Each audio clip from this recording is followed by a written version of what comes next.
राजा तत्र प्रजा, राजा जैसा होगा प्रजा वैसी होगी। यहां तो ऐसे ऐसे राजा हुए हैं जिन्होंने अपने ही नाम पर धर्म चला दिया। दीन ए इलाही अकबर के बारे में आपने सुना होगा।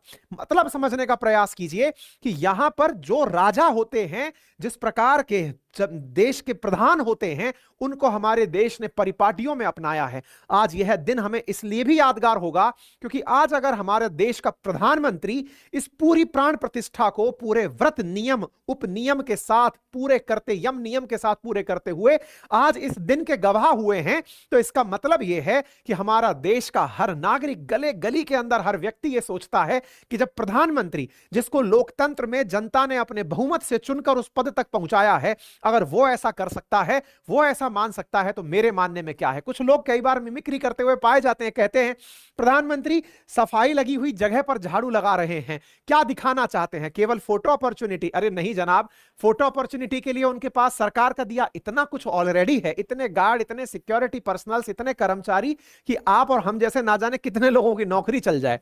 लेकिन मुद्दा यह है कि एक राष्ट्र का अध्यक्ष जब आपको खुद झाड़ू पकड़ करके लगाता हुआ दिखाता है, तो वो ये कहना चाहता है कि जब ये काम करने में मुझे शर्म नहीं आ रही, तो आपको भी नहीं आनी चाहिए। साथियों, जितने भी लीडर्स होते हैं, जितने भी इन्फ्लुएंसर्स होते हैं, उनका असल उद्देश्य आप लोगों को यह प्रेरणा देना होता है कि जब यह काम हम कर सकते हैं, तो आपके अंदर भी, क्योंकि वो अपने जीवन को आपके लिए एक प्रेरणा के रूप में देने का प्रयास कर रहे हैं। इसी क्रम में प्रधानमंत्री ने आज प्राण प्रतिष्ठा के इस कार्यक्रम के अंदर बतौर मुख्य यजमान हल्के पीले रंग की धोती और कुर्ता पहनकर 12 बजे मंदिर में प्रवेश किया। हाथ में एक थाली थी, थाल के अंदर चांदी का छत्र था, छत्र जो भगवान राम के ऊपर विराजेगा। प्राण प्रतिष्ठा की विधि 12:05 पर शुरू हुई, 1 घंटे से ज्यादा समय तक चली। प्रधानमंत्री ने भगवान की आरती कर चंवर ढुलाए, साथ ही साथ राम जन्मभूमि न्यास के अध्यक्ष महंत नत्य गोपाल दास के भी पैर छुए। संतों ने उन्हें सोने की अंगूठी भेंट की। गर्भगृह के बाहर आकर प्रधानमंत्री ने 11 दिन का व्रत अपना भी तोड़ा। अब साथियों, 11 दिन का व्रत था। 11 दिन का व्रत मतलब प्राण प्रतिष्ठा के लिए प्रधानमंत्री ने जो अपने नियम फॉलो किए थे, उनमें उन्होंने अन्न जल त्याग दिया था, केवल नारियल पानी का ही सेवन किया था, कोई भी अन्य किसी भी प्रकार का सुख सुविधाओं का लाभ नहीं लिया। देश भर के विभिन्न कोनों में जाकर मंदिरों के दर्शन किए, हर जगह जाकर भगवान ने जहां जहां प्रमुख मंदिर हैं उन सब जगहों की यात्रा की। मंदिर का निर्माण प्रधानमंत्री जब पूरी तरह से मंदिर का निर्माण का इनॉग्रेशन करके जब बाहर आए, प्राण प्रतिष्ठा के बाहर आए, तब उन्होंने अपने स्तर पर फिर इसका भाषण देते हुए एक बहुत बड़ी बात कही और कहा, कुछ लोग कहा करते थे जब राम मंदिर बनेगा तो देश में आग लग जाएगी, लेकिन आज देश में आग नहीं, ऊर्जा का संचार हो रहा है। और यह सत्य है कि आप और हम इस भाव से किसी प्रकार से इस दिन को सेलिब्रेट नहीं कर रहे कि हमें किसी को जलाना है, हम किसी को चिढ़ाना चाहते हैं, हम किसी को आग लगाना चाहते हैं। अजी नहीं, आज हम केवल इसलिए खुश हैं, हम इसलिए आह्लादित हैं, आप और हम इसलिए अपने अपने स्तर पर जय श्री राम कर रहे हैं क्योंकि आज हमारे प्रभु श्री राम खुद अपने मंदिर में विराजे हैं। आज हमारे लिए यह निश्चित ही उत्सव का दिन है। आप विचार कीजिए, जिस देश की मेजॉरिटी पॉपुलेशन में इतनी बड़ी संख्या में एक धर्म को मानने वाले लोग रहते हों और उस देश के अंदर उनकी पहचान जन्म से लेकर के उनकी अंतिम यात्रा तक की जो पहचान है, उनके पास खुद की कोई पहचान ना हो, उनके पास उनका कोई स्थान ना हो, तो यह देश एक लोकतांत्रिक भारत जैसा ही देश हो सकता है। इसीलिए इस बात को प्रधानमंत्री ने भी अपने स्तर पर उठाते हुए कहा कि यह देश आग लगने वाला नहीं, यह देश में ऊर्जा का संचार हो रहा है। आज हमारे देश में कई धर्मों के मतावलंबी, कई धर्मों को मानने वाले साधु संत, कई मौलवी, कई मौलाना इस कार्यक्रम में उपस्थित हुए हैं और प्रभु श्री राम के हो रहे इस कार्यक्रम के गवाह बने हैं।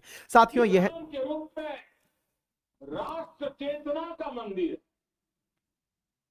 राम भारत की आस्था है, राम भारत का आधार, राम भारत की आस्था है, राम भारत का आधार है, राम भारत का विधान। संभवतः आपने यह भाषण सुना होगा, नहीं सुना हो तो सुनिएगा, हमने अपने सेशन में इन्हें डाला हुआ है। राम भारत की प्रतिष्ठा है, राम भारत का प्रताप है, राम प्रभा है, राम प्रताप है, राम नीति भी है, राम नियति भी है, राम नित्यता भी है, राम निरंतरता भी है।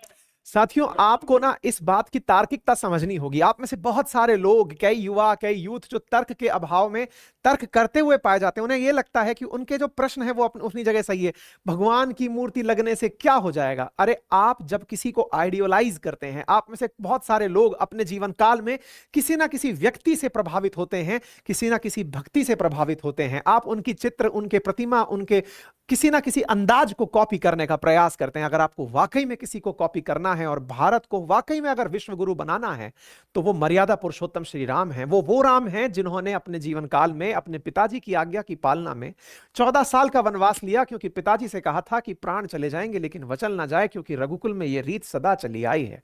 ऐसी स्थिति में प्रभु श्री राम अपने पिताजी के वचन का मान रखने के लिए जंगल चले जाते हैं। विचार कीजिए कि एक पत्नी जो अभी हाल ही में शादी होकर उनके साथ पहुंची है, माता सीता, वो कहती है कि मेरे पति अकेले कैसे जाएंगे, मैं उनका ख्याल कौन रखेगा, मैं भी साथ में उनके साथ निकलूंगी। प्रभु श्री राम अपने मंदिर, अपने महल के, राज रजवाड़े के जो महल आभूषण थे उन्हें छोड़ते हैं और वो वस्त्र धारण करते हैं और वो साधारण वस्त्रों के साथ जंगल की तरफ निकल पड़ते हैं। विचार कीजिएगा कि ये सब आपको क्यों आइडियलाइज करना चाहिए। यह आपको इसलिए याद रखने वाली चीज है क्योंकि हमारा समाज इस प्रकार के संस्कार को याद रखे कि प्रभु श्री राम अपने पिता की आज्ञा की पालना के लिए गए।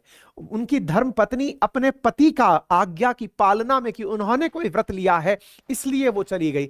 ये कहानियां अगर आपके जीवन में किसी भी प्रकार से स्थान बना पाएंगी तो सोचिए कि भारत की सांस्कृतिक धरोहर कितनी समृद्ध होगी। ये वही धरोहर है कि जब मैकाले भारत आया था उससे कहा गया कि भारतीयों को कैसे हम कंट्रोल में कर सकते हैं, तो उन्होंने कहा कि इनकी संस्कृति को इनसे छीनना जरूरी है, इनका जो विश्वास है, इनका ईश्वर में जो विश्वास है उसे हटाना पड़ेगा। तो बोले क्या करें? बोले इनको वो पढ़ाओ जो इनके किसी भी आसपास अभी तक ना पढ़ाया हो। बोले क्या?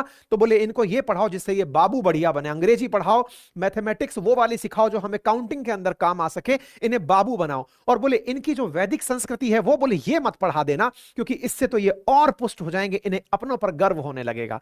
विचार कीजिए, हमारे देश में, हमारे राम कथाओं में, हमारे राम के अपने चरित्र में भगवान भरत जैसा भाई भी है, भगवान लक्ष्मण जैसा भाई भी है।